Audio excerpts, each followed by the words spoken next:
if you don't say I am, nobody will say you are. That is one of the things that I learned at the conference, which stood out for me. And I'm here to also talk about it. If you don't address yourself as something, nobody will see you as that. Nobody will see the weight you carry as that kind of person until you say that that is who you are.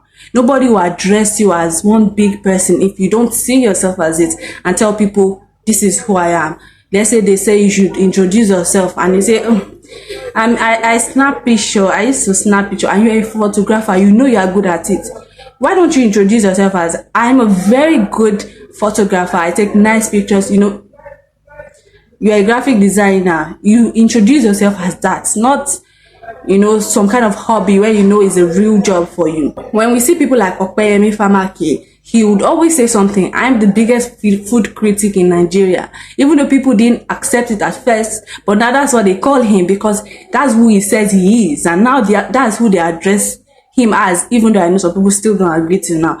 But you can't change that fact. When you think biggest food critic in Nigeria, your head will definitely go to him before it goes to any other person, because he has tagged himself as that. He has realized himself as that. He's doing the work. He's showing people that this is who I am. This is who I want you to address me as. When you see Hilda Basi, she's a chef. Why don't you say she's a cook? But she has introduced herself to you. She has shown you that that is who she is, a chef. We see people like Vicky James. She doesn't present herself as, I'm a tailor. She told you, I'm a fashion creative, a fashion designer. She did not say, I'm a tailor, I sew clothes. No.